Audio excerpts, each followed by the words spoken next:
Welcome to NetSmart Care Threads, a podcast where human services and post-acute leaders across the healthcare continuum come together to discuss industry trends, challenges, and opportunities. Listen as we uncover real stories about how to innovate and improve the quality of care for the communities we serve. Let's get into the show. Well, welcome everyone to another Care Threads podcast. My name is Tom Herzog. I'm the Chief Operating Officer at NetSmart, and I'm the host today. And we've been talking about the ever-changing landscape that we find ourselves at the intersection of healthcare and technology. And we've been bringing individuals to this conversation to share their experiences, kind of the challenges and opportunities that they find, give real examples, and hear a little bit about their story as we all walk forward together. I've had the opportunity to hear our guests today on a variety of subjects. And I'm really excited to share with you that we have Dr. Eleanor Castillo-Sumi with us, Senior Vice President of Strategy, Innovation, and Growth for Pacific Clinics. Now, Pacific Clinics is California's largest community-based nonprofit provider of behavioral and mental health services for the state. Pacific Clinics offers a full range of mental and behavioral services, foster care, and social services, housing, continuing adult education, and early childhood education programs. And we'll talk a little bit about that today and what our show is focused on. But before I get there, I'm going to have Eleanor speak a little bit to her role. And I'll use kind of two things that I picked up on: 14 million and 155 years. Welcome to the show today, Eleanor. And if you could give us a little bit of introduction and maybe tell everyone what is behind those two numbers. Thanks, Tom. I'm excited to be here today, and thanks for the opportunity to share about Pacific Clinics and the work that we've been doing. Pacific Clinics is an organization that's over 155 years old. We started off as an orphanage in San Francisco and in Los Gatos in California, and over the years have just transformed. So the fact that we've been around for 155 years tells you a little bit about the organization. We've been able to anticipate changes and transform accordingly to stay current with the times. And so we continue to do that today. 14 million, that's the number of Californians that are on Medi-Cal, which is California's Medicaid program. So we hope to impact as many of those 14 million people as we can.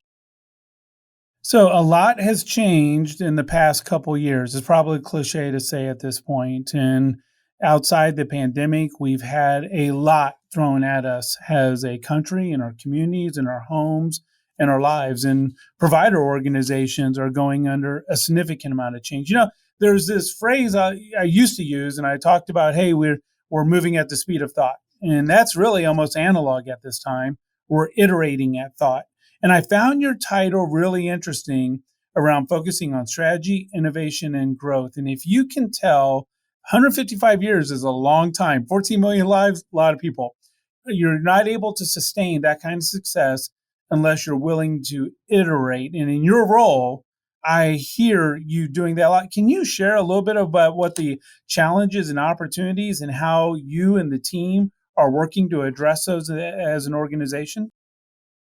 You're absolutely right, Tom. There's been a lot of challenges, and these challenges of changes in landscape all began prior to the pandemic. So we knew even prior to the pandemic that mental health was a need. The need to transform our system to provide whole person care, to provide integrated care, was important. People may look at it from the cost cutting, bending the curve perspective. Some might talk about it from the perspective of the consumer being able to go to a single source and receive all the services they can, or at least have those services coordinated in some meaningful fashion. But all of these conversations started before the pandemic. With CalAIM, California has been talking about CalAIM, which is California Advancing and Innovating Medi-Cal. And again, for that Medicaid population, which is about 14 million people in California, conversations about CalAIM were happening even before the pandemic. The pandemic just accelerated everything. So, it's really exciting in the sense that it's a crisis, but it's also an opportunity to innovate. And if we can think outside of the box, then, we can do anything. And the pandemic has shown us that we can transform quickly if we wanted to, and we can meet the needs if we all really wanted to. So that really speaks to the mission. And we are at a place in time where we can think outside of the box, and we need to think outside of the box. A part of new business is thinking about how can we do things differently within the organization. I always talk about how we have this cognitive schema of how we do business, and that's great because this cognitive schema serves as a shortcut, if you will, in your thinking. But it also can be a challenge when you're trying to think about how to do something new and different. So really understanding that those cognitive schemas and when they start to interfere is something really important. And sometimes it's so ingrained in our business and our thinking that we don't even realize that they're there until you're in a space where if you were to really allow yourself to think outside of the box, and you start to understand the solutions that we often come up with are the same solutions within this cognitive schema. So really challenging that those cognitive schema is something really important. That also speaks to the leadership. The ability and willingness to take risk is really important. And we often talk about, that kind of risk that you need to take.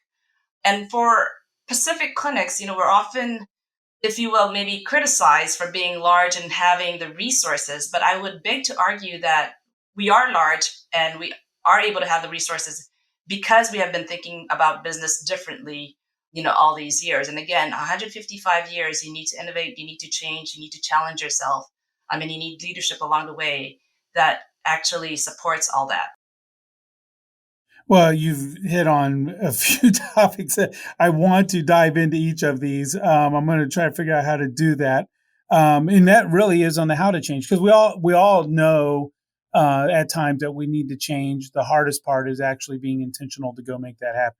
155 years, your organization obviously has figured some of those pieces out. Before I get into the how, and really, because when I think of the how, I always think of what's my own mean. What am I willing to grab a hold of, and what am I willing to let go of? It's that cognitive schema that you're talking about is there's a certain things that I'm comfortable with and things that I'm not comfortable with, and it's really creating and fostering an organization to get there. But that may be the single hardest thing. And I love how you said it. If there was some things that we're going to learn from the pandemic, change can happen when we put our mind to it, when we're willing to press in. I look at telehealth or telecare or any of the virtual services. Those were things that were hard or difficult to find adoption. And then seemingly overnight, it's like, hey, we've been waiting for you. It's good that you showed up. What are some things that you're really proud of your organization recently or in the last few years that you've been able to innovate or rethink, or new services that you've pressed into that are an example of this willingness to go out and be not only disruptive, but innovative? You said a key term in there while you were speaking, and that term is intentional and being deliberate. One of the things, and this is growing pain, so it has not always been as easy, and it's not an easy journey, but it's a journey where the leaders in the organization are willing to continually examine their thinking, have different forum and structures to challenge each other. We've all been trained in Posner's and Kuznets, 5 leadership skills framework. And so it's really applying them, when someone is challenging the process, how to see them as challenging the process rather than, anything being personal, having conversations where we move from politeness to conflict so that we can have some action, and minimize the water cooler conversations. But I would say, you also said, do we need to give up anything? And I think that's a question that we continually ask ourselves. And I think that's probably at this time, I would like to say it's maybe a false dichotomy. I think it's how we do things differently. I don't think we've given up anything in innovating, but we have done things differently. And that is through technology. We knew that we needed to work smarter, not harder. And we've been saying that for years. We've been trying to deal with what is it then? So if we know that, then how do we do that? And it's not just from the clinical standpoint, but it's also from the clinician standpoint, right? We keep saying do more with less. And so how do you really, truly do more with less? And taking action on it. I think that's the biggest part. And so technology really has been, I think, the solution around here. And Not a whole lot of nonprofit organizations, have the latitude to be able to do that. I truly believe that to the extent that you can think of automation as an example, one of our programs took 80 hours per clinician to sort through Excel spreadsheets from a health plan. We now have that down to 15 minutes. And again, this is per health plan. And so we're contracted with 6 to 8 health plans for enhanced care management with CalAIM. So if you can just imagine how many staff we would need to sort through literally thousands of columns and rows for each member because they don't drop off the health plan, how many people you would need to just manage that.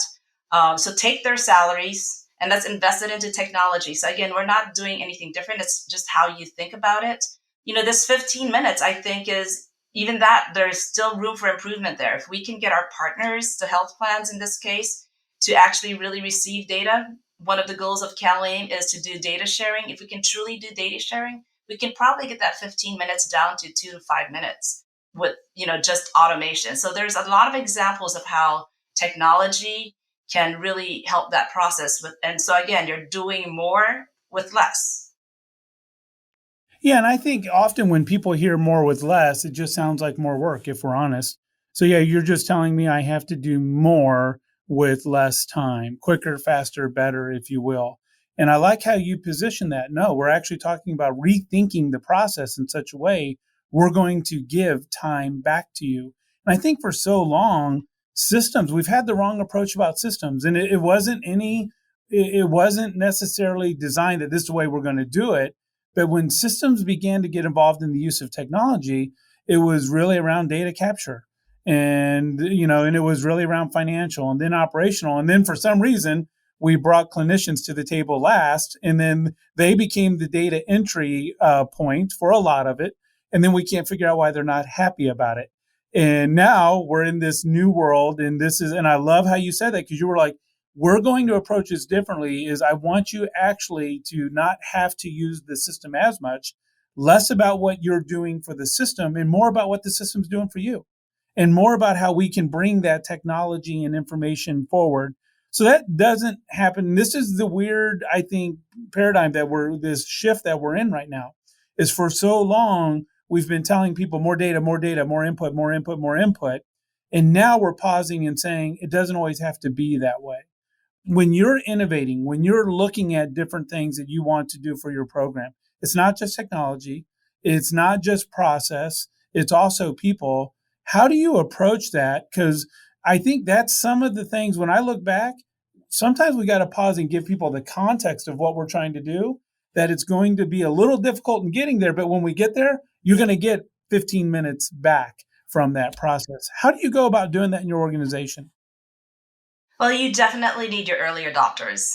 Especially when, if I were to do an interview today in CalAIM and there's not a whole lot of people with a lot of experience. So if you're going, if you're hiring based on people with experience in that type of program, for example, then you're not going to find a whole lot.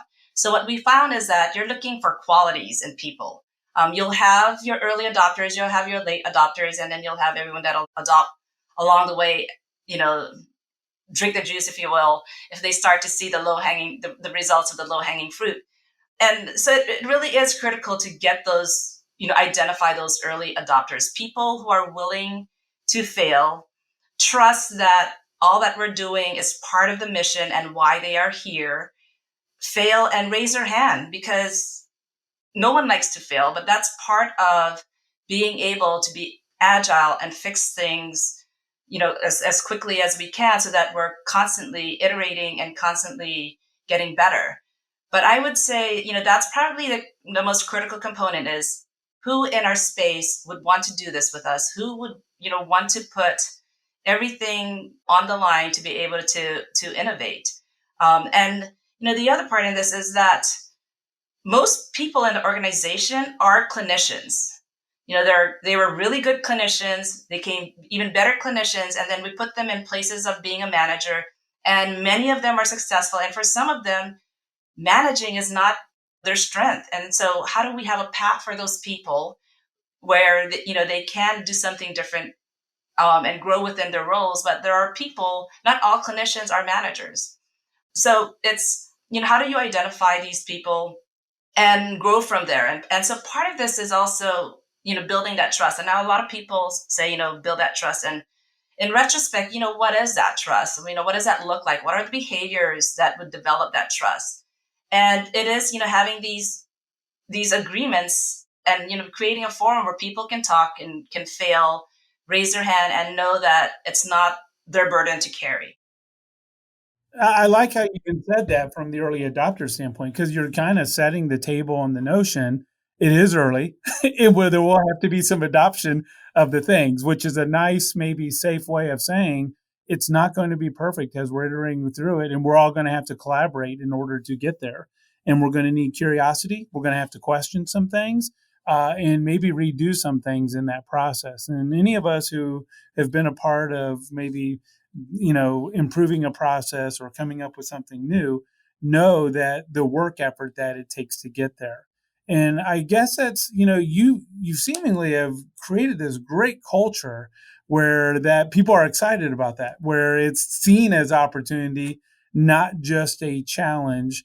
How have you gone about doing it? Because that doesn't happen by accident. We'll go back to the intentional world. You have to create safe spaces. I liked how you said, hey, it may fail. We may have to start some things. We may have to stop some things. So to that person who's listening to our podcast today, and they're like, I need to do this. We're maybe stuck in doing the things that we've always have been. And you're saying, hey, when you start, you got to think of the team, but then you also have to have this culture and approach. How do you go about that? Yes. So, in my space, the agency sees it as new business. And it's really how we frame that. And it's really new business is an opportunity to test a lot of things. Our CFO came from the for profit world, so he calls it incubating. And that's exactly how it's seen. So it is seen, new business is seen as a pilot. And it's not just a one off, but it's a place where the organization can pilot a number of different things from the people, process, technology, and where we define key metrics where we are then ready to turn it over to what we call operations, which is our core.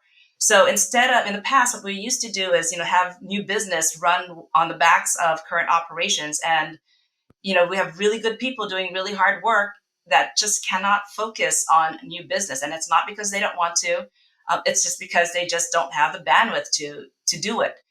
So, deliberately separating out new business, getting it to the place where we can turn it over to operations so that they can then fully implement the program and then innovate and, sustain and innovate the program, and just continually having that cycle is really important. But the framework around new business is it's a place for incubation. So, failure is expected. It's a good thing. We want to figure all these things out so that when we turn it over to programs, they're not figuring things out.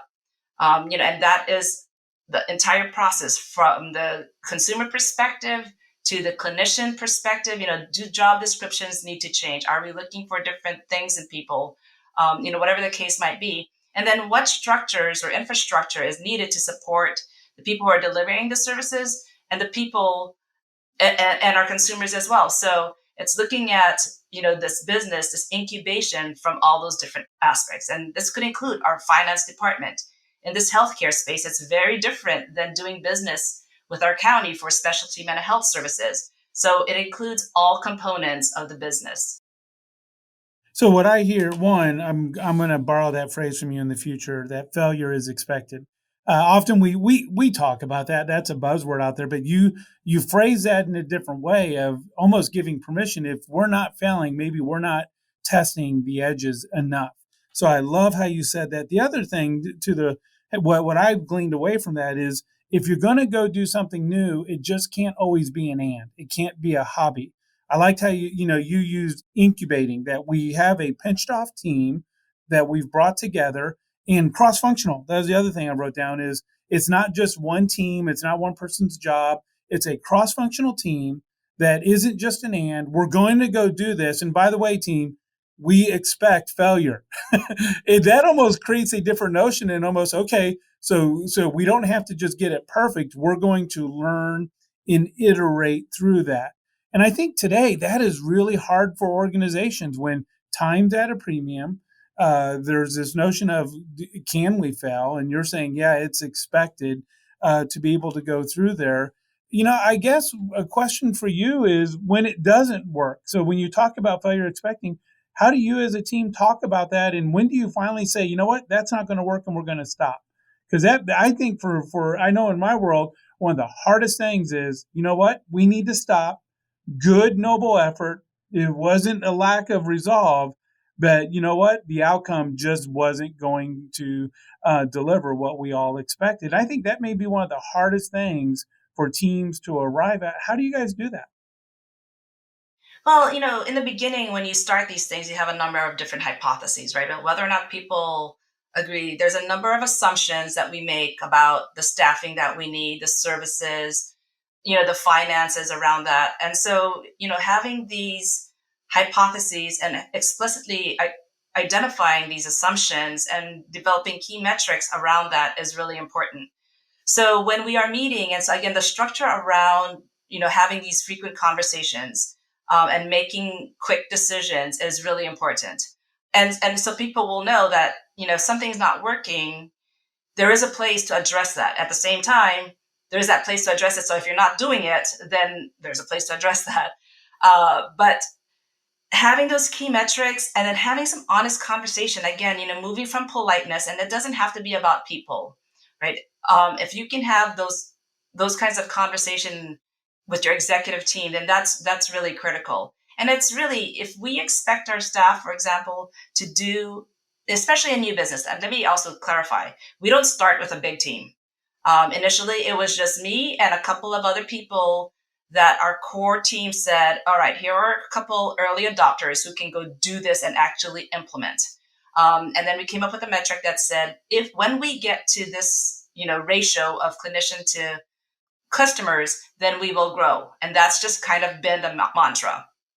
And when we're not there, and oftentimes we ask our manager to do everything, right? And in the beginning with new business, they have to be the jack of all trades. But at some point, they can't be the jack of all trades. And they need to know that they're not then expected to be the jack of all trade. They need to be the jack of all trade to get us going, but not be it all the time for a long period of time. And so sometimes the question is, if we need you to do this X, Y, and Z day in, day out, and be breathing this information, then what is interfering with you to be able to do that? And it might be that I am on all these meetings, I have to do all these things. And in which case then we say, okay, then we need to pull in more resources to support you to do what we're asking you to do, day in, day out types of things to make this program successful. So it's being open to recognizing, when we need to pull in more resources from different team members. It could be on the front end with, our human resources department. It could be on the back end if we're asking them to manage, some key metrics, or it could be our IT department, being able to give them the data in a manner where they can manage data as we would want them to do. So again, having those conversations, giving them permission to do all of that, and just being open around it is really critical. But I would say we always have forums. We always have forums and different levels, different combinations. So we also try to be explicit about not having to sit in the same meeting and hearing about the same topic 3 times. That my team knows that there's a rule. If there's an email that goes back and forth 3 times, it's time for a short, quick meeting. Making sure we have the right structures, the right people at the right time.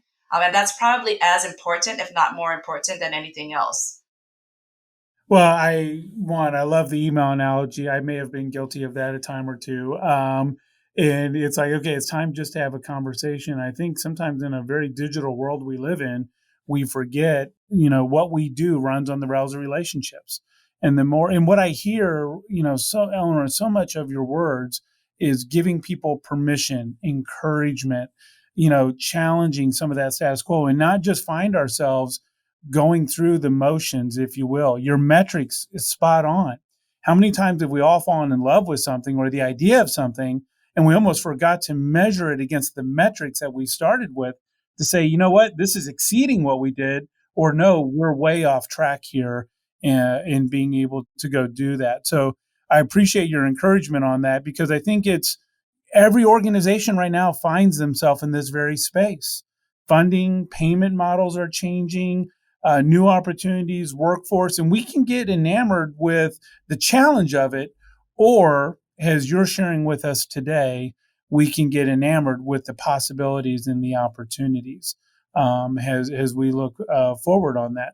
I guess, to that person who's listening right now, and you already, you spoke to the size of your organization is different than others, but these are all still challenges. And there's someone listening today who says, we're not here yet. We're not having these conversations. We know we need to either look at expanding some of our services or rethink some of our models internally.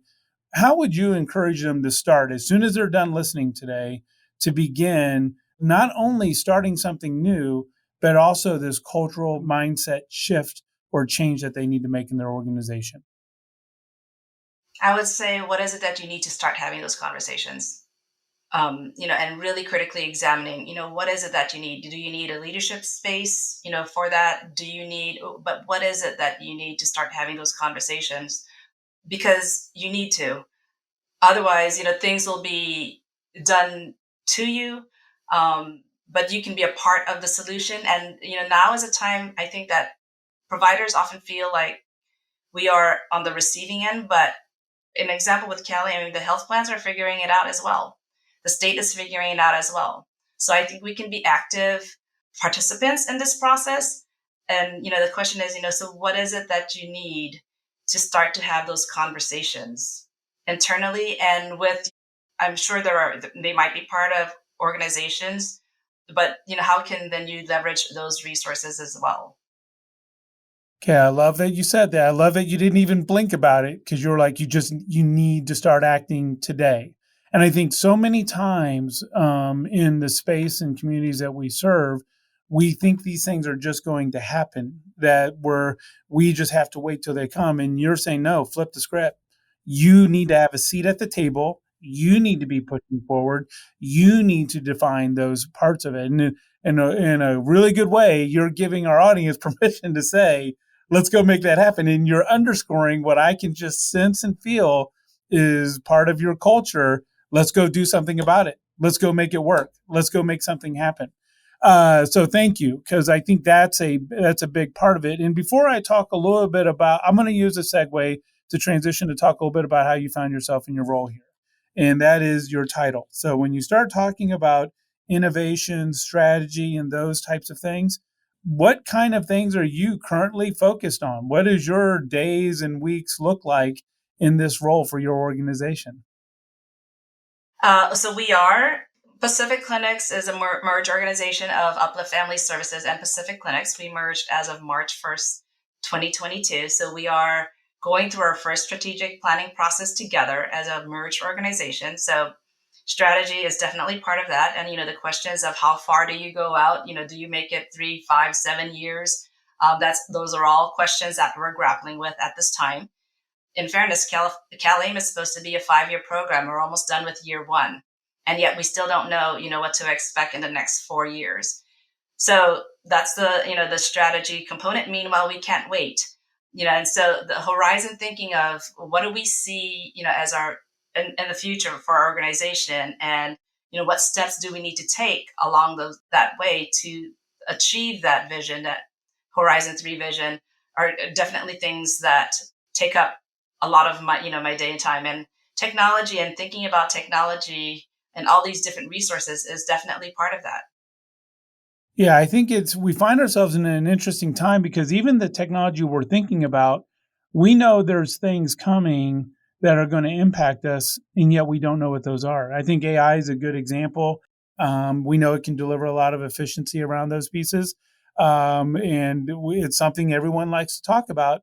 But we are all figuring out, how does this totally apply to the world that we live in?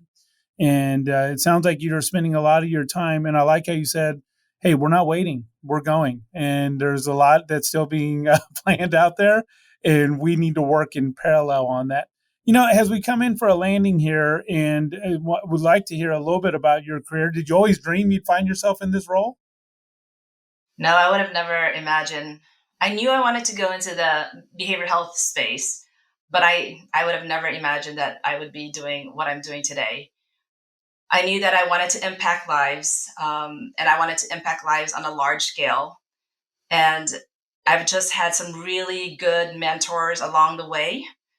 So I think, finding these people that support you and lift you up is really important.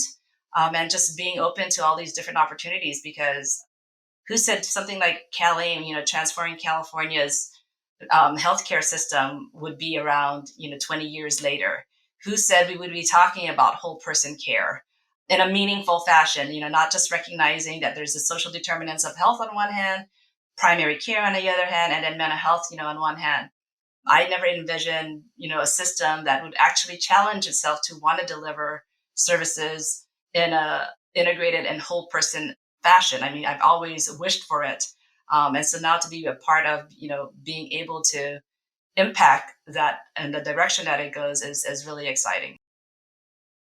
As you look forward and you take your career, the things that you're passionate about, the things that you've done, and we all know what systems have done, but when you start thinking about social determinants of health, social economic factor in statuses and where people have found themselves, what role, as you look forward, what hope and what role do you see technology, organizations, providers having to create even more positive change out there today than what we're even thinking about now?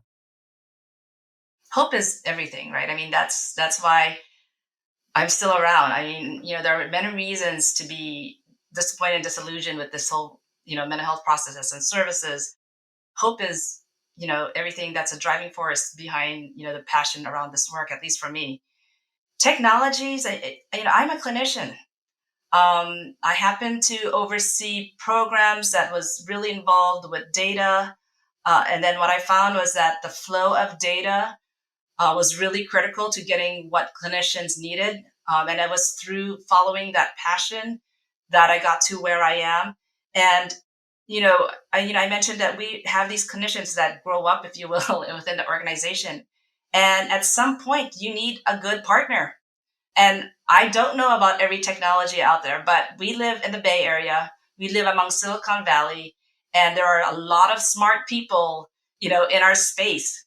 And so it's finding those business partners who can be passionate about the mission with you and are willing to, grow and develop with you. That's really important. So where technology plays, I don't know the extent to which it could play. I imagine it could be huge from the clinician standpoint, from our consumer standpoint, from the sharing between organization standpoint. And you mentioned AI. I think there are things out there that I might not be aware of, but could be there if we can find just the right people. So getting connected with the right people, this is a time where partnership collaboration is really important. And it's finding those people and those organizations who want to be on this journey with you to think again differently. Because I'm a clinician, I understand evidence-based practice. I understand delivering services from the clinician standpoint. I understand being a recipient of services, as my family has also been impacted by mental health and substance use issues. And I come from a culture where behavioral health, mental health is not necessarily a natural help seeking behavior. So how do you get it, to communities who don't see mental health as the way to get services? But I do know that there are other people out there, other organizations out there who can answer that. And so it's finding those organizations that are willing to partner along the way. I'm going to bring us in for a landing on that because that just bold underscore highlight what you just said. And the three things that you taught me today in this mentoring conversation, I'm not even going to call it a podcast, is the need for hope. And I think in a time where we're inundated with all the news and the noise and the challenges out there, we sometimes lose sight that the future we seek is driven by the hope that we want. And that led me to the second thing that you spoke about was collaboration. I love that you openly talked about bringing everyone to the table in the community on a professional level, as you talked about peers and colleagues and others within your team, but also at a personal level in the families and the communities and the things that that we have to work together in order to be able to solve these things. And some of them we don't even know about.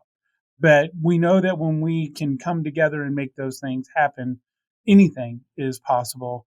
And then the third one is you reminded me of connection, that how we navigate everything forward is this connection. Your willingness to come in and have this conversation today with our audience and being able to share from all perspectives that you serve and really talk about how we navigate forward. So I want to thank our audience for joining today. Eleanor, I want to thank you for joining us in the conversation and the things we're able to speak about to Pacific Clinics and everything that they do to serve cause and communities and all providers out there. We come together in this podcast, in this Care Threads, to be able to talk about the possibilities and the opportunities as we navigate not just challenging times, but times of opportunity. And when we're willing to disrupt status quo and innovate and collaborate, anything and everything is possible. Until next time, thank you. Thanks, Tom. At NetSmart, we understand the challenges facing provider organizations. Our team will help you navigate changing value-based care models with solutions and services that make person-centered care a reality. We'll equip you with technology and services that provide holistic, real-time views of care histories that inform better decision-making and better outcomes. Visit us today at ntst.com. NetSmart, serving you so you can serve others.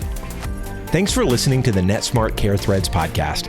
Through collaboration and conversation, we can work together to make healthcare more connected than ever before and better support the communities we serve. To ensure you never miss an episode, please subscribe to the show in your favorite podcast player. If you use Apple Podcasts, we'd love for you to give us a quick rating for the show. Just tap the number of stars that you think the podcast deserves. Until next time.